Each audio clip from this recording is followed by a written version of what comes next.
attribute that we, will just mention a little bit about tonight, that is called adab. That is called adab. Adab means to have, in simple English, to have the proper manner, the proper etiquette. And I'm just using the fancy English word because it does explain the Arabic word adab better. Because adab is not just manners and etiquettes. Therefore, we have to look for a higher English word, and that is what we call propriety and comportment. It means the proper way a proper outlook in a proper manner, a proper way of viewing things, and a proper way of doing things. So all of this whole properness is what we call propriety. And comportment is the adab and the akhlaq and the manners and virtues and ethics and the way we go about everything that we do in life. Okay. And so adab is really one of the core things. And this is why Nabi Kareem, Sayyidina Rasulullah sallallahu alayhi wa sallam said in the hadith, ad-deenu kulluhu adab. That the deen, the entirety of it is adab. Yeah. The totality of it is adab. Yeah. And this is why in our tradition of tasawwuf as well, there's always been a lot of emphasis on adab. And in fact, now if we were to use a plural noun for this, adab, there is mention of adab in every single thing. Adab towards the Qur'an al-Kareem, adab towards ilm, adab towards hadith, adab towards ulama, adab towards mashayikh, adab towards fellow talaba, adab towards fellow seekers in the path, adab towards every mu'min, be they seeker or not, student or not, adab towards all of humanity, adab towards all of creation, and ultimately adab towards Sayyidina Rasulullah sallallahu alaihi wasallam, and penultimately adab towards Allah. Yeah. And if we don't keep these grounded in these adab, in this adab, right, then, I think this is one of the biggest ways that we lose our bearing and we end up in a lot of the confusions that, a lot of the questions in the last few weeks seem to be indicating.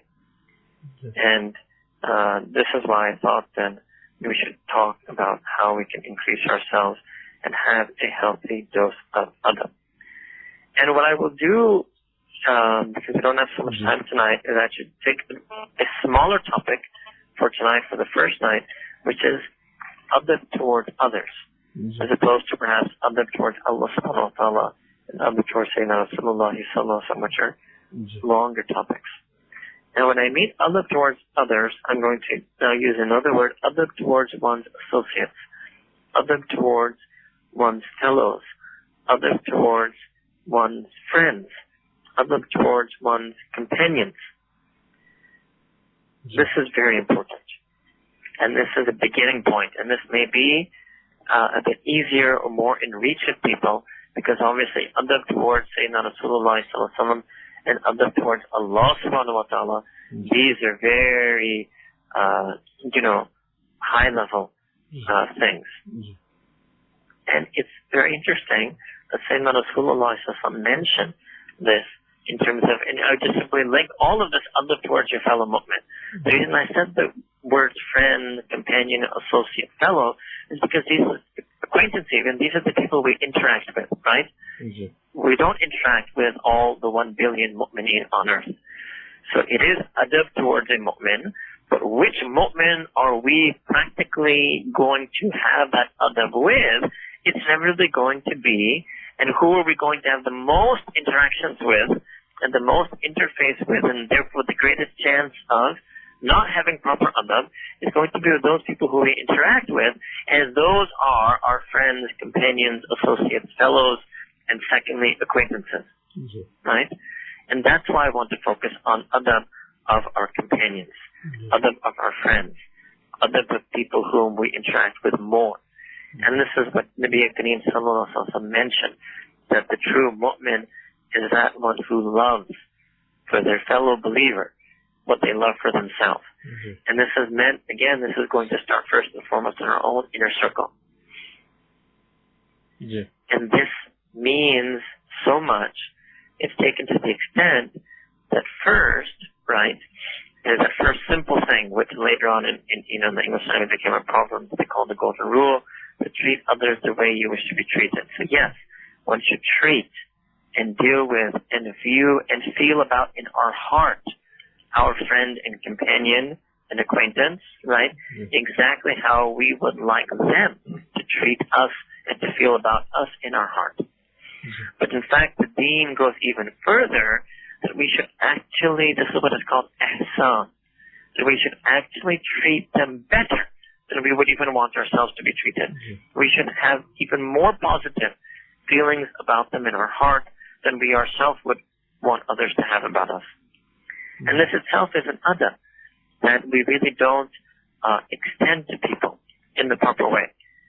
We want that in our heart we should be able to criticize and evaluate and analyze everyone and everything about them, but they should have absolute love and fondness and generosity and softness for us.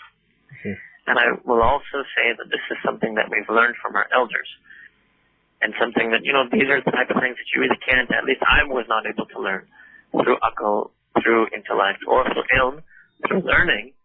And that is that when a person does this, when a person starts treating and viewing and feeling about others positively, then Allah subhanahu wa ta'ala makes this happen about them. When we start treating others well, others will start treating us well. When we start treating them better than we would want ourselves to be treated, then Allah subhanahu wa ta'ala will decree that others will start treating us better. Now obviously imagine that these adab are there for the mu'min, acquaintance, friend, companion, fellow, associate, and how much it would apply to close friends, intimate companions, family members, brothers, sisters, or fellow seekers on the path, fellow students of Ilm. The importance of adab.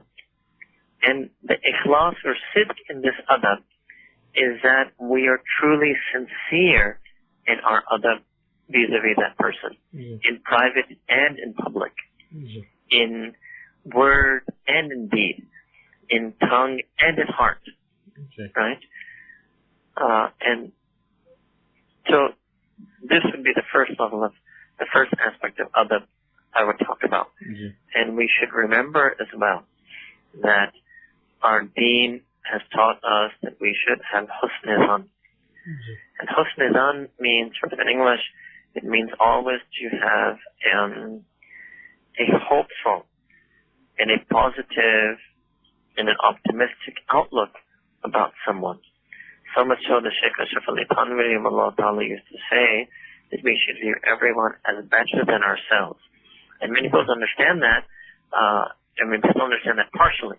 And they understand this part that, okay, I should view they flip it, and they feel that, okay, I should view myself as worse than ABC. So what I will do to make myself feel that way is I will remember some sin of mine. And when I remember that sin, and I think ABC probably never did that sin, then I view myself as worse. Okay, that's part of it.